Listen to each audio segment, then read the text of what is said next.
There's a story told of a man who was captured behind enemy lines during war. And to his horror, he was sentenced to death by a firing squad. However, the captain gave the man another option. He told him, you can go to the firing squad tomorrow morning at 6 o'clock, or you can choose to walk through this door. So the man asked, what's on the other side of that door? And the captain answered, no one knows. All I can tell you is that there is some unknown power behind that door. The man thought it over, and the next morning when it came time to choose his fate, he selected the firing squad.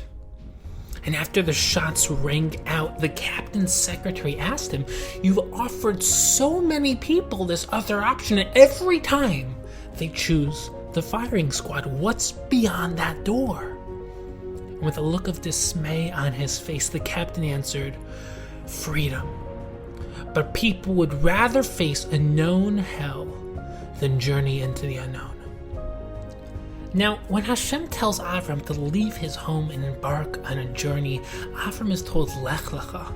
And this directive is conspicuously odd. Avram is told where to leave from, but he's not told his destination. What kind of journey lacks a destination? Generally, the destination, not the starting point, is more important. For example, imagine being invited to a wedding, but instead of being told where the wedding will take place, you were only told where to leave from. Such a thing is unheard of, and the fact that Avram is not given his destination is not merely a practical issue. It's a fundamental challenge to the idea of a meaningful venture. A great journey must begin with a clear goal and destination. In order to accomplish anything great, you have to have a clear target and determine what direction you have to take to get there. One does not accidentally achieve spiritual greatness. It requires extreme focus and dedication. As we say every Friday evening in L'Chadodi, Sof Ma'aseh b'machshava tchila, the physical result originates first within the mind. So only if we first lay out the steps and create a clear destination can we achieve the extraordinary. And if this is true, then why wasn't Avram given a clear destination for his journey? But the answer to this question lies within the words Lech Lecha. While this phrase is often translated as go, the literal translation reveals something profoundly different.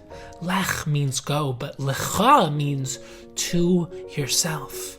Avram was commanded to embark on a journey towards himself. And in a genuine journey to the self, we don't know the destination. We don't know where it will take us. All we know is where we're leaving from, where we are right now. Only once you arrive can you retroactively see where the journey was destined to take you. What you'll find at the end of the road is a greater version of yourself, but only then will you realize what the journey was building. And of course we have goals, we have destinations, we have proposed directions, but anyone who has achieved anything of substance knows that the vision they once had is nothing like the actual journey they took. The goals create the process, but the actual journey transcends the limited goals that were used to start the journey. And this concept of understanding one's own journey and growth can be compared to explaining a complex scientific or spiritual concept to a young child. Imagine explaining to a young child the relationship between quantum mechanics and general relativity, or the unique connection between the physical and spiritual world, or the different approaches to a complex sugya you're learning in Maseches Yevamos, the Tractate of Levirate marriage. I mean, the concepts will be completely beyond the child's comprehension, as his limited intellect cannot possibly grasp such sophisticated and abstract ideas. But the same is true for each of us. Imagine meeting a younger version of yourself and trying to explain to him or her all the things you will eventually accomplish, all the ideas you will learn, all the experiences you will have.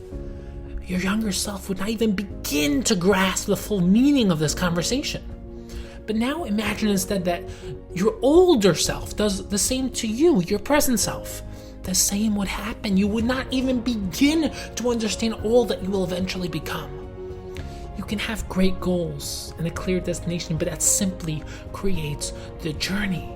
What actually happens will be a mystery, and to genuinely venture on the path towards your true self requires that leap of faith into the unknown, ready to embrace whatever future Hashem has in store for you.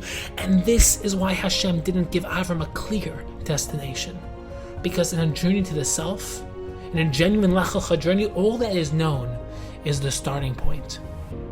The destination requires a journey into the unknown. And simply put, the journey to the self is actually a journey into the unknown. You don't know what you'll find, the challenges you'll face, what people will think, or even if you'll succeed. But so many people refuse to step outside their comfort zone, to embrace challenge, to take the unpaved and uncharted path, the path towards greatness.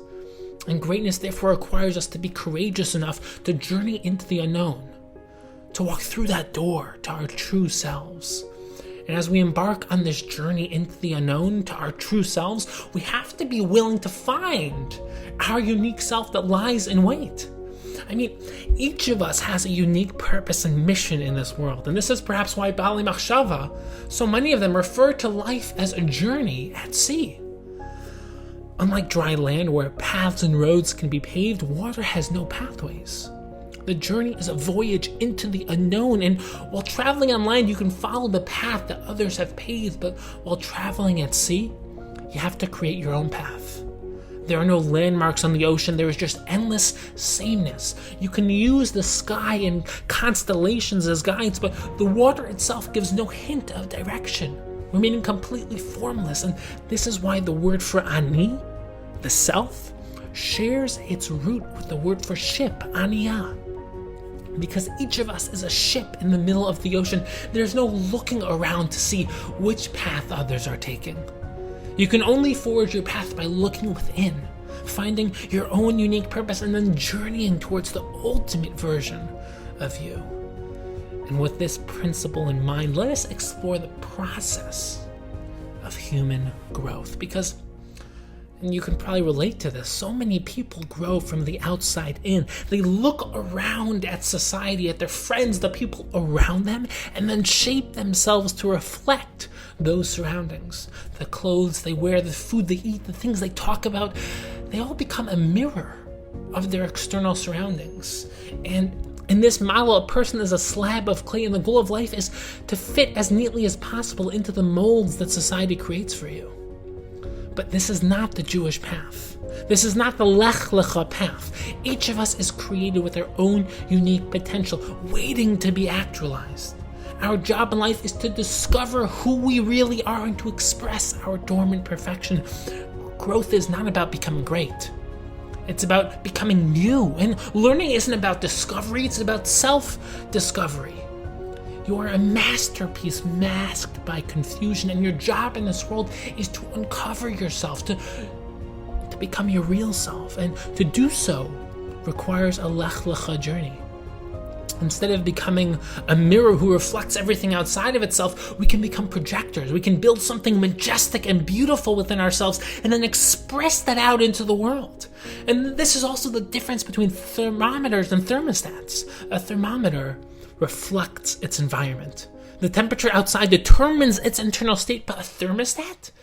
It is unaffected by the external state of things. It first builds its desired reality within itself and then expresses that outside into the external environment. A true model of growth is where we first develop ourselves internally and then express that out into the world. And this model of growth, it's only effective when undertaken within the framework and guidance of Torah. The only way to find your greatness is to see yourself within a greater self, Hashem, the source of everything. And perhaps this is why a ship is called Aniyah, a combination of the words Ani and Ka, Hashem's name. This is because the only way to journey towards yourself, Ani, is when you're journeying to and with Hashem, Ka. And the journey to yourself is also the journey towards Hashem, the root of all self. So may we be inspired to follow in the footsteps of Avraham and have the courage to embark on our own Lech Lecha journey, on our own unique ships at sea. and discover who we truly are and who we're meant to be.